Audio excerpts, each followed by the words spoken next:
Good afternoon. I'm Chioke Perry, and I'm a member of the Atlanta Public Sector Alliance and a native and lifelong Atlanta. So I want to be very, very clear about something, since it's about the money when it's not about the money, but it's always about the money. $4 million. So actually, I guess I stand here as a customer of Comcast, one of those many people in Atlanta that pay a franchise free. But no biggie. Why? Because even if I pay my water bill late, I get the opportunity to pay an interest to somebody on that late payment. See, so what I'm talking about is how in our democracy we've lost sight and vision of checks and balances. So what we're actually here today to identify and recognize a democratic failure. So we can call it a bad economy situation, but in fact, so since 1985, cable access, that franchise free, has been used as a cash cow. So proposals have been submitted. You're lucky you ain't got one from Chioke, because I'd be asking for all $4 million bucks. It's just that simple for me. And we got money to do everything we need to do in this city, state, and country. Right. But we don't have the same vision or priorities, I'll say. So today I think people showed up because there is a vision, and we prioritize people TV and cable access. But what we've actually encountered is some running them up, and I won't say the more or the least of the polite word that I want to say. But it stinks. And what we actually need to do is to stop exploiting the public. Right. We pay so many fees in so many situations, taxed at every single level for this sort of oppressive crisis management, that is becoming ridiculous.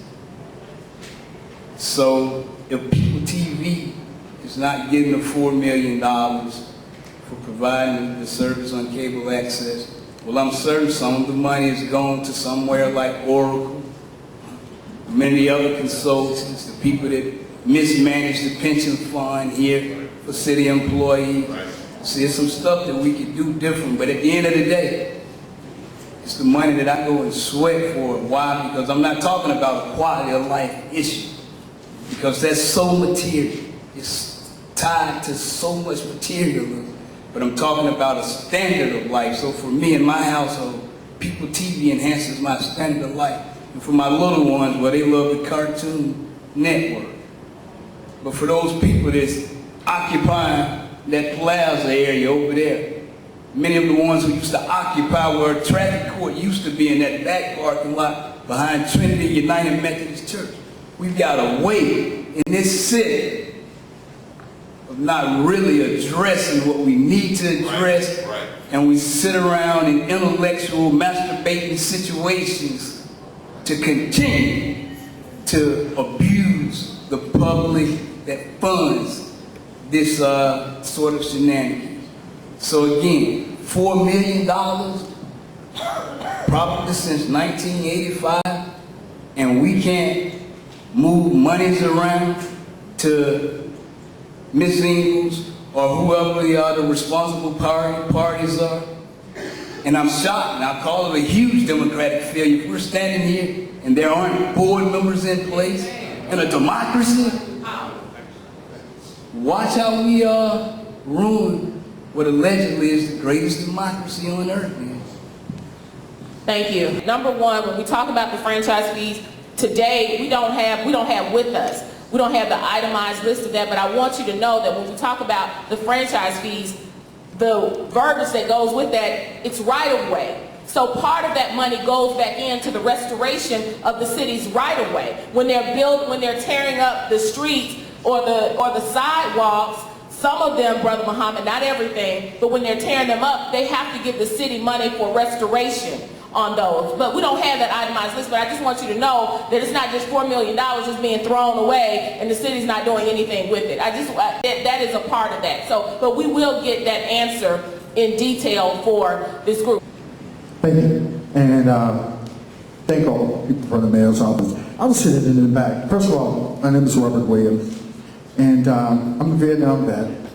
And I'm a product of what happened to the old DeKalb County TV / GC TV. You know, DeKalb County. I was a producer there, and I did a lot of work with the People's TV. I was even offered a job there, but I was sitting in the back there, and I was looking at the Reverend here, and Reverend Stemmer, and I was telling my fiance back there, I said, oh my God, because I used to produce the Reverend Hosea Williams TV show. I used to help direct his TV show. And I remember the late, great Sheriff-elect Darren Brown. He did a TV show there. And I kept saying, I was like, you know, if Reverend Williams were here, yes, this would be tightened up in 30 minutes away, I'll be home, because somebody would be here.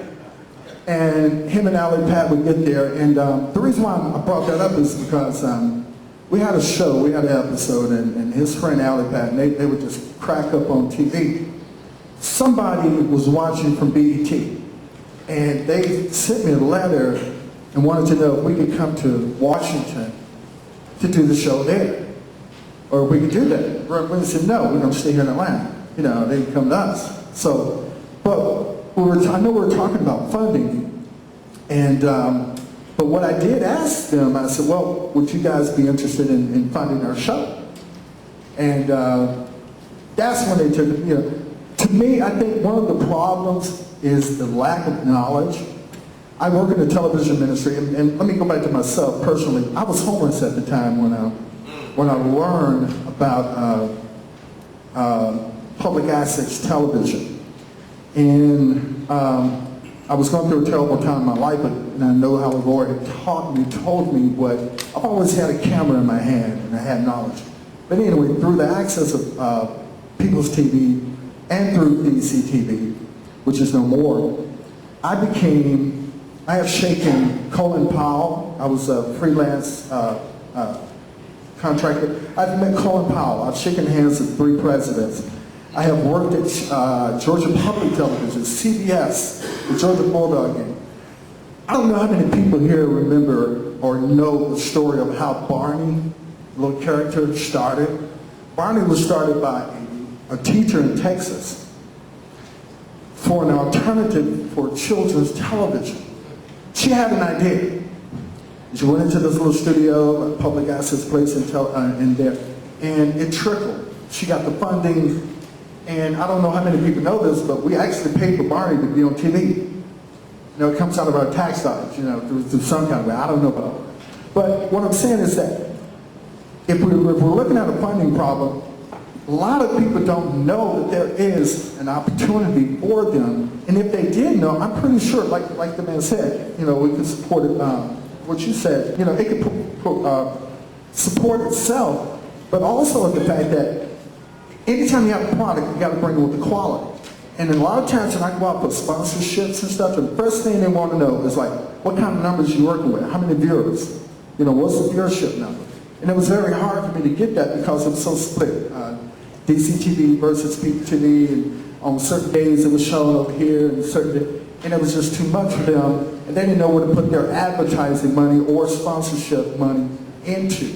So a lot of it is just lack of knowledge and lack of awareness to the public and to the corporate business people. So I just wanted to throw that in. Thanks. Thank you, and education is important.